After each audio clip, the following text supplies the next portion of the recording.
side. We are going to start off in this Alpha X showdown with the Red Terran player. Top right of 2,000 atmospheres. It is Vindicta.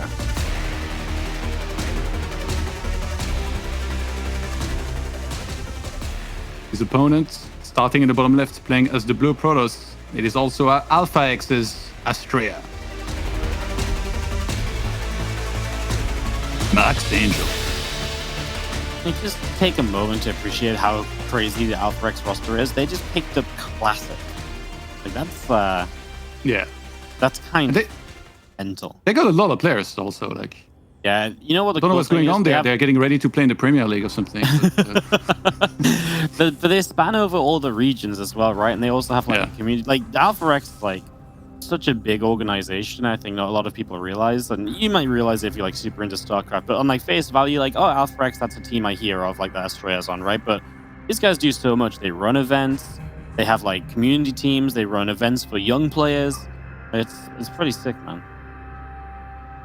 There's this dog that keeps barking outside. I might have to close the window in a second. Hope it doesn't pick it up too much. I can't hear it, so I think you're okay. Okay, all good. Because I was literally muting myself when I'm not talking and he keeps barking. God damn it. I might have to go downstairs and pet him so he stops. All right. Astrea, we have just regular opener here with the buildings on the high grounds for vision and to deal with the Reaper better that should be there. And again, like, so I repeat myself from earlier because we have quite a bit of a break, but Astrea has this build that I think looks incredible of going into Blink quickly and then dropping a 3 minutes 50 third Nexus, and then after that it takes into Colossus. I really would like to see that in action here, and I want to see how Vindicta deals with it. Yeah, no, I can, I think I like it's because it's got the essence of standard about it without being like still straight up a norm, and it's pretty powerful too, right? Because you can absolutely make it work and you can get into that kind of later stage of the game. So yeah, I'd like to see that as well, because like I say, it's got that good what I'm trying to say is it's got a good mix of like a little bit of unique but also fairly standard too, right? It's Blinkstalks and Colossus, we've all seen that, but it's that little bit of a faster third and so on. Yeah, I'd like to see that as well. I'm looking at Alpha X's lineup. They got 24 players. Honestly, if you said 24 lineups, I wouldn't have doubted you. I would have believed that one as well. Yeah, they got Zaun, Ragnarok, Classic, Astrea, Future, amongst others. So very, very high level team right here. Yeah, man. Yeah, so it's Blink.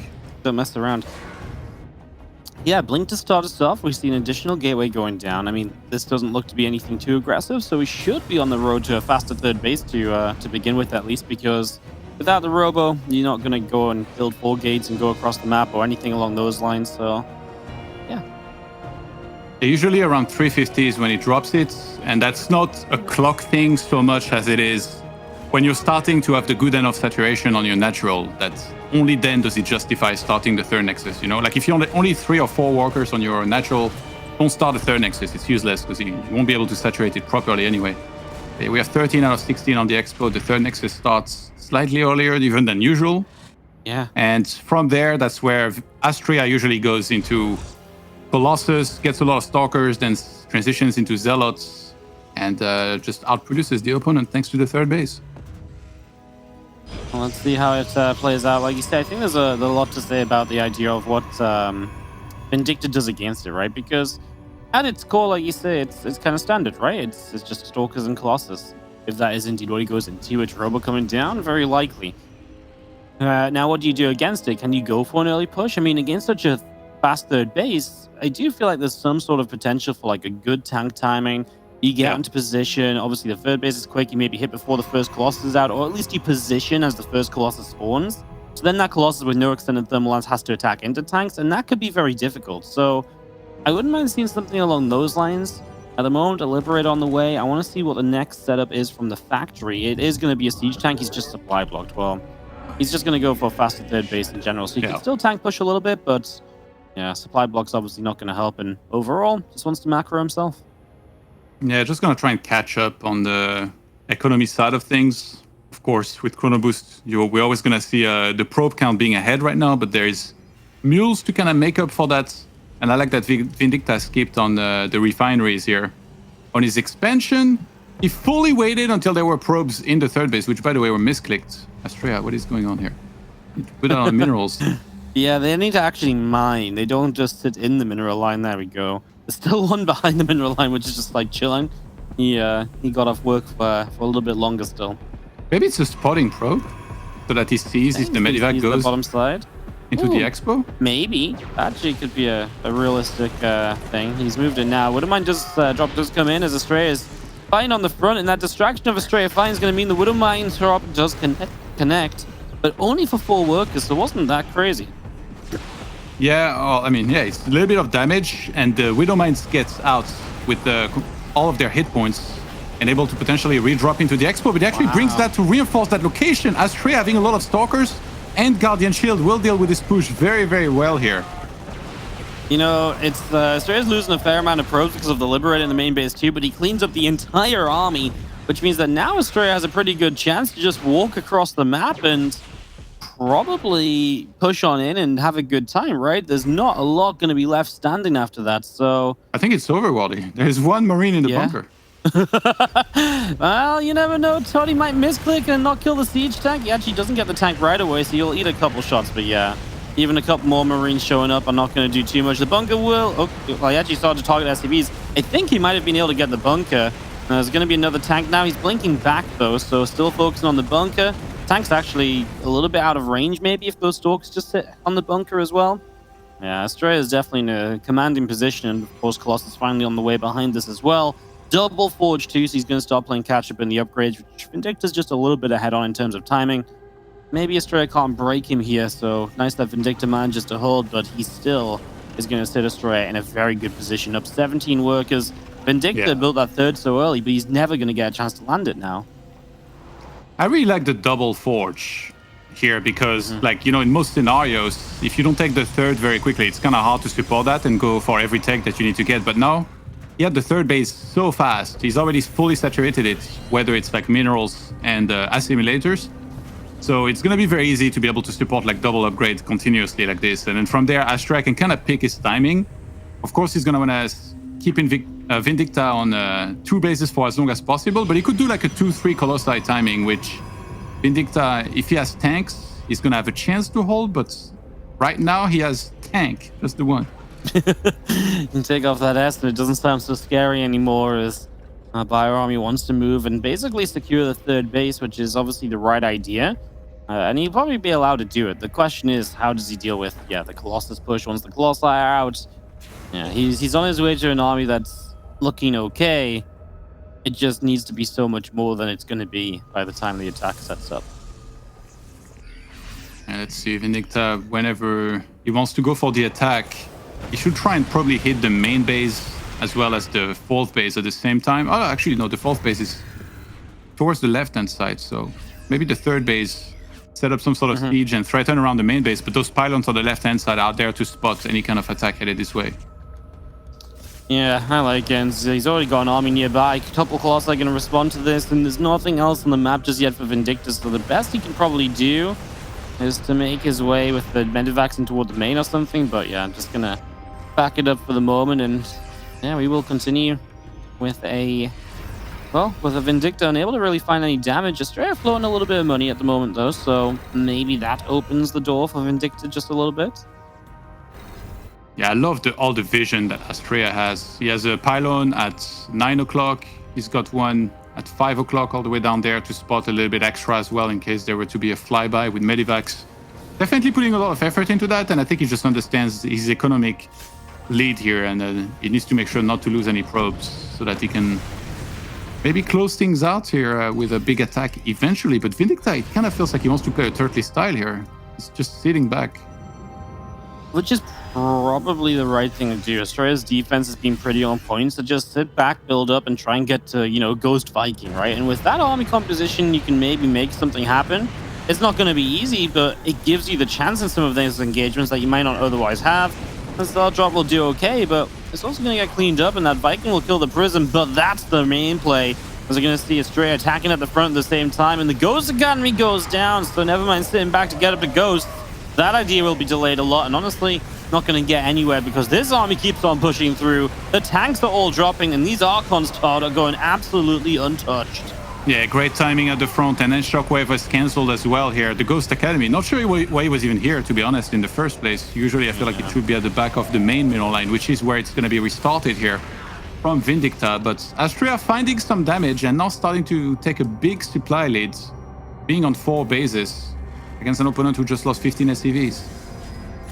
Yep, and he's just going to keep warping zealots in the main as well, so it's going to bring a lot of the army over here. Maybe a bit of a larger warping than I expected, especially because Astrea isn't immediately in position to take advantage at the front once again. If he was in position at the front, this would make sense because it pulls a lot of the units away. That prism finally going down. I can't believe it actually lasted this long to begin with, honestly. As here comes Astrea army back around the right-hand side. 2-2 about to finish up as well, by the way. So that double forge is now turned into an upgrade lead for our Protoss player. Another turret in the main base here for Vindicta in the corner. I like that. It's going to make it a lot harder for a War Prism to actually fly in properly, to do more attack. And usually if it happened once, you know, it's not like Thunder, those Prism, they like to strike twice in the same place, sometimes even thrice. Yeah, they do go back to the same place a few times over, in fact. So here we go with another fight, though. How many Archons are there? I mean, the problem is there's nothing to deal with the Archons. If there was like 3 ghosts, these Archons would be terrible. Because they're all running through a choke clumped up together. The EMPs would just kill them all. But because there's no ghosts and no EMPs available, Astrea is just able to march on through and basically just take way too much damage in the process there. GG's. I feel like Astrea played a good game, although it did feel like at one point he was kind of meant to just win, and then it actually went on a little while longer. I'm not sure if that was maybe a missed opportunity for him or just Vindicta playing well defensively. In the end, it didn't really matter, though. But if there was like a comeback from Vindicta and that game became a much closer situation, then maybe you could say, well, Astrea, you got to take advantage of, you know, what's given to you. But yeah, in this case, it didn't really matter all too much for game number 1. Yeah, and that was what I expected in terms of game plan here out of Astrea. It just feels like Vindicta just didn't do nearly well enough against it. I'm sure that Astrea is capable of throwing in different builds, but that's his main build. Like, if you cannot counter this one, there is almost no reason why he should even deviate and do anything else. So I expect him to maybe go for the same thing here on Oxide, and it's really for Vindicta to step it up. He has to do better than this. He found some damage against these probes early on, but it was the follow-up timing that just was really bad against somebody who's going 3 gateway stalkers. Like, it might seem that because there is the 3rd Nexus, you're like, oh, I'm going to attack, he's not going to have anything. No, he actually makes gates and he has blink insanely fast. Well, let's see what happens for Oxide. Oxide is typically a little bit of a friendlier map for the Terran players. It's a bit easy to get some of those initial tank pushes in position. The 3rd is just a little bit of an abusable position in general. So we will see how this one goes down. Oxide for map number 2. Astrea leads 1-0. It's the DreamHack SC2 Masters for North American region. Day 1 of our groups in this event.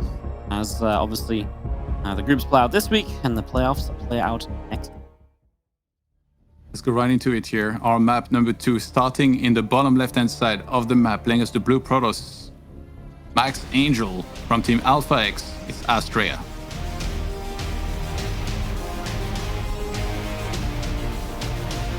One of those names you just have to say when you get the chance. As in the top right-hand side, our red Terran player is Vindicta.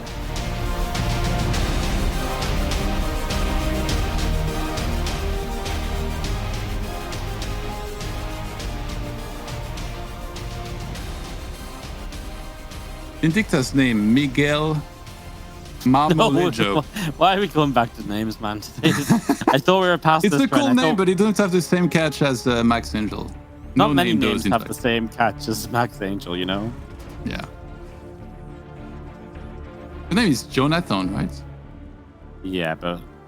Is it Jonathan or Jonathan? Yeah, Jonathan, yeah. Literally 0 people call me it, and even less people manage to spell it correctly. I would. Because I care about you, Walter. It's amazing. It's like, it's literally written in my email address, and people still spell it wrong when they send me an email. Jonathan, like, right? Yeah, no, they put an H in it sometimes as well. Like, it's genuinely impressive when they must have at least looked at it or copy-pasted it, you know, or something. Dude, every time I go to Starbucks, they ask me my name, and I'm like, Johan, YOA, and I swear, every time I get my cup, it says GOHAN. I'm like, are you joking me? I just said YOAN. Like, it's ridiculous. I always try and just pick an easier name when I go to Starbucks or something because it never goes well. I'm Steve. Steve. It's spelled that one. that works well until 3 people in a row are called Steve. All right, let's see. Vindicta with a reactor opener here after the 1 Marine on the other side, Astrea. Very similar to last game. Opens up with 2 Adepts, actually. And we'll see if that Twilight Council here gets dropped in a second and he wants to do the same. Ooh, triple Rex. Yeah, I like it from Vindicta. It's a good change of pace from the last game for sure. And we'll see how well it works. It's actually really cool as well, again, something like a Blink opener with such an early third base, because if Astrea is just that little bit short on Stalkers, or maybe doesn't have the battery up in time, then he can fall into a lot of trouble trying to defend against this. So I like it. If Astrea tries to do the same, I could see the possibility of Vindicta doing very well against it. I mean, it does feel like there should be some good builds that you can do against it, and I feel like it's just about getting it perfectly right on top of, like, obviously you're gonna have to play well every time and have good execution. Adepts move in. They actually killed the SCV when that bunker was at 99% complete. This Marine is trapped in enemy territory. SCV will come in from the other side, but he also pulled the mule off the line. I know. Oh, this is terrible. I don't know why the SCV ran away. It could have jumped in the bunker after it finished building it, but he runs it away and maybe just feeling a little bit panicked, a little bit chaotic, because I know Vindicta is good enough to put an SCV in a bunker, right? Ends up losing it, basically killed his own mule as well. Astrea just already gets off to a really strong start, and when you're Vindicta and the player who kind of needs to catch a little bit of a break or maybe get a bit of momentum, that is not what you want to have happen. Yeah, he got scared, man. Can't blame him. I think if I saw an Adept on the streets, I'd change sidewalk too, outside of the roads. I want to get slapped by those glaives, Wardy. Yeah, you don't mess with them. You don't give them a reason to get involved, That's what they say as they're about to shade him. Like, give me a reason. Just give me a reason. He's like, I don't care if this is a bad fight for me. You give me a reason, I'm shading on top of you right now. Exactly. Astrea, one last attempt. Yeah, it's sealed. He can't get in. So he hasn't been able to see the 2 barracks Astrea here, which is the important thing. I think this is by design, by the way. Like, you always want to put the 2 barracks here. He's making his life miserable, by the way. Every time he wants to send an STV down the ramp to man into the expo, he has to raise the depot because those Adepts keep trying to shade in. Annoying, man. It's exactly what you want to do. It's one of the things these Adepts give you, just a little bit of annoyance across the map. Here come these Marines. I mean, this is going to be the question mark, but honestly, Astrea's sat on 2 bases. He's got a battery coming up. It's not like he took the super fast third base we were talking about in the last game. And without that, I just don't see this being a problem for him holding off this first round of Marines. As the Adept eventually gets in, it's going to get another STV. Yeah. And this is like Astrea just reading the game perfectly. Maybe going into this game, he thought this might happen, but I think he just understood, even without seeing it, what was going to happen here. Stayed on 2 bases. And now he's still going to look pretty good because he's against a player on that open 3 barracks that is going to get medivacs very late. And he's going to have every answer possible. Even find some kills on those STVs across the map. And now that he's starting Colossus production, it's so easy for Astrea to be like, okay, well, now I can take that expansion easily. And your build just hasn't really achieved anything. But Vindicta did have a very good unit retention. Like, a lot of players, they would just attack and, and be triggered that there's no third base. But he was like, no, I'll just pull back. I'll keep those units alive. They can help me later.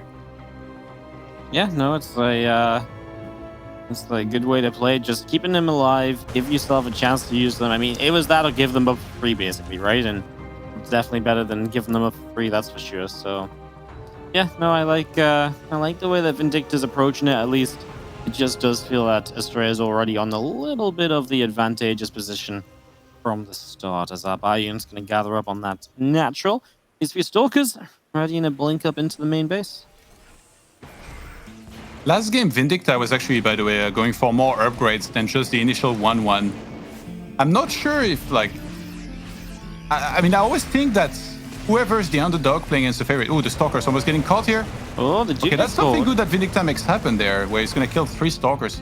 I was going to say, the underdog, I feel almost always should be the one trying stuff. Like, maybe staying on 1-1 and pulling SCVs and going for an attack, because he's just playing against a better player mechanically or just overall than him. So he should be the one trying stuff, trying to be more aggressive, or so than going into a longer game against you know, a Protoss player in particular. Yeah.